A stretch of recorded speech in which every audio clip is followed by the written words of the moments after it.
என்பதை நாம் உணர வேண்டும். ஒரு மரம் வைப்பது, ஒரு நதியாய் பாதுகாப்பது, பிளாஸ்டிக்கை தவிர்ப்பது, இவை அனைத்தும் பசுமையின் கொடைகள். பாரம்பரியத்தின் பெருமை. பாரம்பரியம் என்பது நமது கலாச்சாரம், கலைகள், இலக்கிய வாழ்க்கை முறை என அனைத்தையும் உள்ளடக்கியது.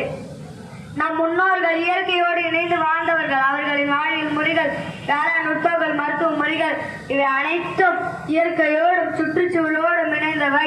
பசுமையையும் பாரம்பரியத்தையும் நாம் பிரித்து பார்க்க முடியாது. நமது பாரம்பரிய வாழ்வியல் முறைகளை பல இயற்கையை பாதுகாக்கும் நோக்கம் கொண்டவை. நீர்நிலைகளை வணங்குவது, மரங்களை தெய்வமாக போற்றுவது போன்ற சடங்குகள் அனைத்தும் பாரம்பரியத்தின் பெருமை. பசுமையை போற்றுவதன் மூலம் நாம் நமது பாரம்பரிய வாழ்வியல் முறைகளை பாதுகாக்கிறோம். வருங்கால சந்ததியினருக்கு நாம் விட்டு செல்ல வேண்டிய மிகப்பெரிய சொத்து எதுவென்றால் அது பசுமையான பூமி மற்றும் வளமான பாரம்பரியம். பசுமையை போற்றுவோம், பாரம்பரியத்தை பாதுகாப்போம். நன்றி, வணக்கம். நன்றி புகழ். அடுத்து வேலுஸ்ரீ ஒரு சிறப்பான